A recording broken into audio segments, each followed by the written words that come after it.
Hello, come in.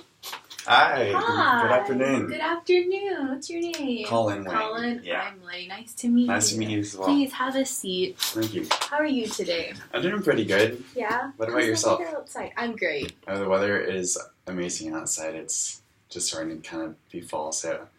You never know with Texas. Oh, We yeah. just got lucky It's cooling today. down, probably just a cold front. Yeah. Well, Colin, can you tell me a little bit about yourself?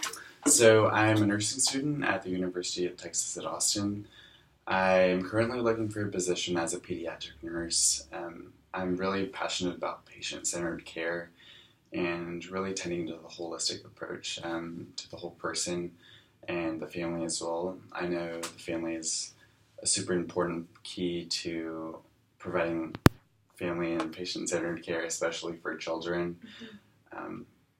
Being a patient before, I understand that you experience a sense of vulnerability, and I really want to kind of alleviate that sense of vulnerability the families and patient feels, and really providing the best care I can provide.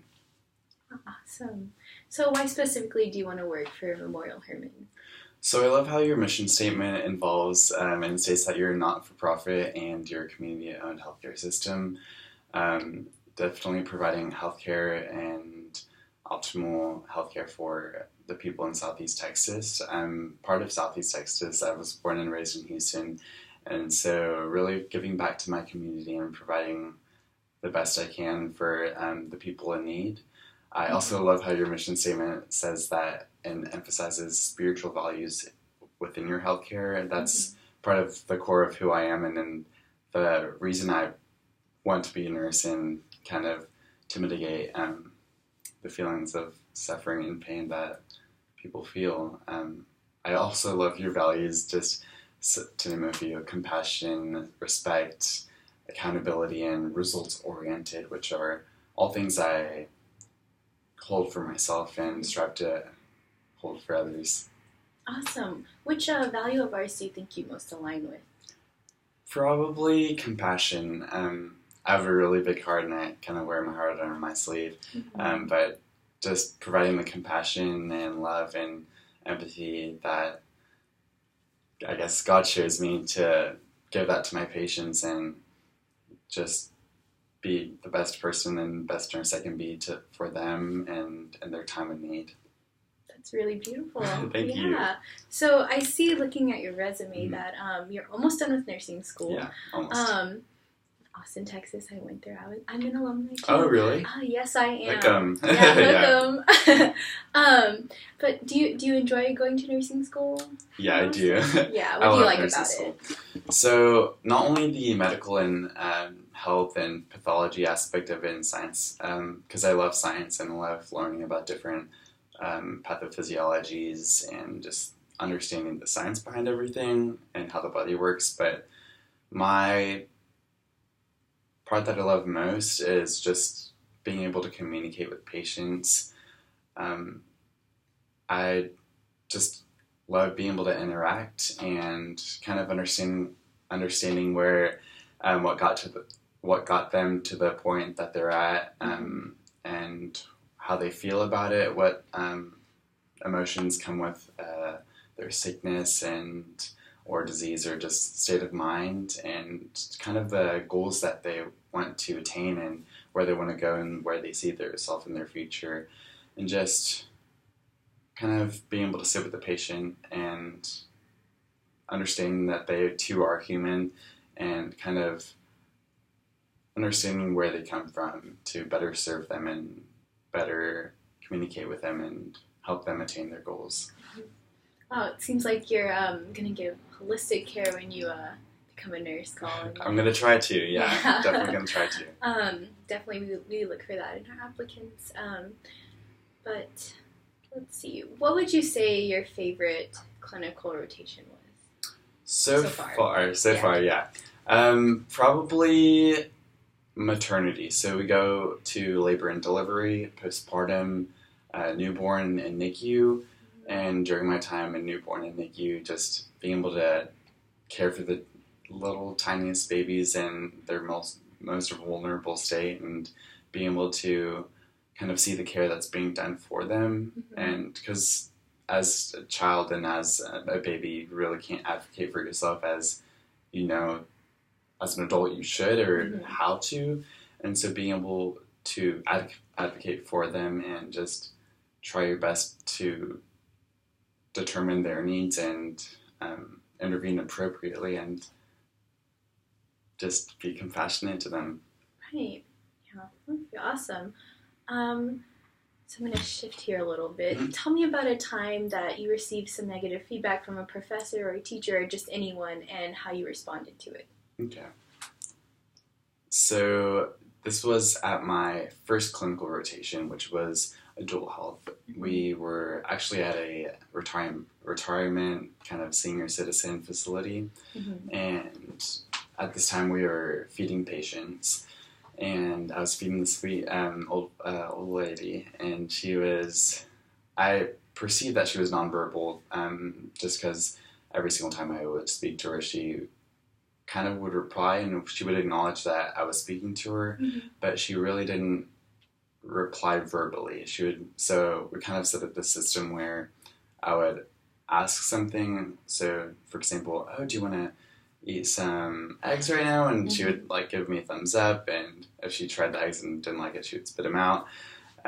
So that kind of thing. And so I was questioning about what food she wanted and waiting for the thumbs up. So it was kind of 5 options later, and she decided to speak up, and she was like, "No, stop," and stopped me, and she said something along the lines of, "You're going too fast. You're rushing me. No need to rush." And from my perspective, I didn't think I was rushing her. I was trying to just offer her what she wanted and see what she kind of evaluate what she wanted best. Mm-hmm. But from her perspective, she thought it to be more of I was pestering her and kind of forcing these things upon her. Mm-hmm.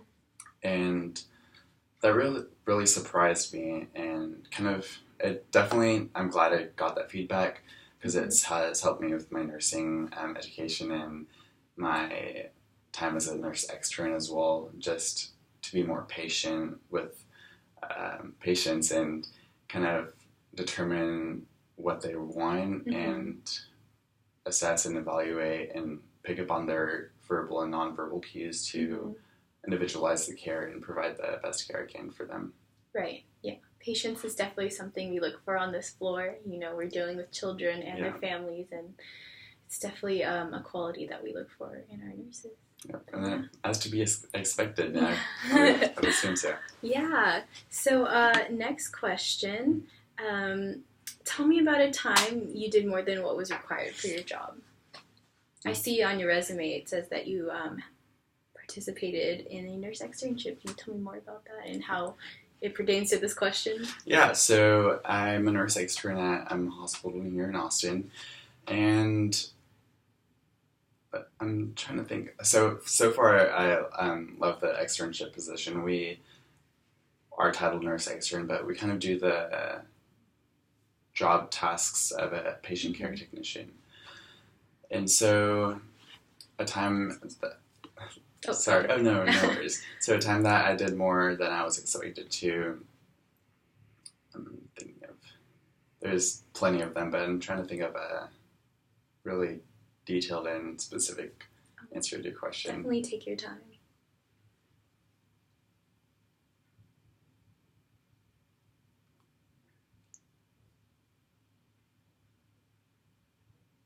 So I had a patient, and she was elderly, and she had an altered mental status, and so sometimes she would go in and out between being lucid and kind of being confused. And so being able to... She was requested a lot of help and asked of things that weren't really there. So, for example, she would call the call light plenty of times, and the call light gets directed to my phone. Right. And so she would call and ask for something to be removed from her her room that wasn't really there. Oh, I see. And she did that quite often, probably at least once every hour. Wow. But that really distressed her, that this item or her tray or something that wasn't there, but she perceived it to be there. It distressed her that it was in her room and she wanted it out. And I know it could have been as easy as, oh, it's not really there. Like, I'll someone will get it for you. Like, you're fine, and just kind of not pay attention to that. That's the easier route to go, I guess. But for me personally, I understood that it distressed her, and I wanted to provide patient-centered care and attenuate to her distress and acknowledge it and try to alleviate it. So every single time she picked up, I answered in with she was so sweet and being as polite as possible, just assuring her that I'd be there immediately or as soon as I can, even if I was with the patient, and telling her, like, hey, I'm with the patient right now, I'll be right there. But still attending to her needs and kind of just pretending to carry everything out, whatever she needed out, just to make her feel more comfortable and more at home, more receptive to the care I was providing her. Right. And how did that make you feel, being able to do that for her? Oh, yeah, and it made me feel incredible just putting aside that the item wasn't really there and just providing the patient with an environment that's comfortable for them. And she appreciated it. She was thankful for it. But yeah, it really made me understand that even if some things that the patient requests, you should just, as much as you can, like your ability to tend to their needs and make them comfortable. Yeah, awesome. So I have one last question for you. So as nurses, we can sometimes identify a small problem and, fix it before it becomes a major one. So can you give me an example of how you've done this either in your clinicals or in your externship? Yeah. So at my nurse externship, there was this time. So me personally, I'm responsible for the care and mobility and vital sign monitoring and Accu-checks for 17 patients at a time. And so on one of my hourly rounding, I was doing my Accu-checks, and one of the Accu-checks, it was, I believe, it read 7069, so indicating that the patient was possibly going to be in a state of hypoglycemia if I weren't to intervene immediately. And so I was questioning the patient, assessing their level of consciousness and if they were experiencing any symptoms of hypoglycemia. They denied any feelings of dizziness, weakness, fatigue, but they did report that they were getting sweaty and sweating profusely a couple of minutes before I was entering the room. And so I noticed and I critically thought that if I weren't to intervene, they could be in a really poor state. And so I contacted the nurse and I recommended that I would follow up with the 15 rule, which is just giving your 15 grams of carbs and taking back in 15 to see if your blood sugar has risen again. And so I went to go get them a cup of fruit juice and gave that to them because that was the easiest thing for them to ingest at the time. And so, and the quickest thing as well. Yeah. And so I went to give the fruit juice, indicated why I was giving the fruit juice, and checked back with them in 15 minutes. And in fact, their blood glucose did rise and was within normal limits. I think it was 84 or something. And so thinking back on it, in that moment as well, I was proud to kind of think ahead of time and anticipate a risk or a possible threatening complication of diabetes, and just thinking ahead of time and anticipating patient needs before they really actually need them and require them. Right. Yeah, good we moment. definitely want our nurses to anticipate our patients' needs. Mhm. So that's a really great example that you gave me. Thank you. But for now, those are all the questions I have Oh. for you. Thank you so much for participating in this with me. Do you have any questions for me? Yeah, I have a few. Okay, go So, for it. how would you explain the culture, kind of just patient-wise and staff-wise of your unit? This is where I would insert specific unit information, explain to you the dynamics of our team and how we are patient-centered, patient-oriented, talk about our patient population, and yeah, that's my answer for you. Any other questions for me? Yeah, so, so if I were to get hired, what Mhm. does the process after look like? I guess orientation-wise, residency-wise, Yeah. excuse me, that kind of stuff. Well, it varies, so insert specific hospital protocols about that here. But yeah, our orientation takes about blank number of months, and then after that, it depends on how well you perform during that time, whether you need more time or not, will be evaluated throughout your orientation, and so blah, blah, blah, blah. Yeah. Next question. And I guess, when would I expect to hear back from you from this Right. interview?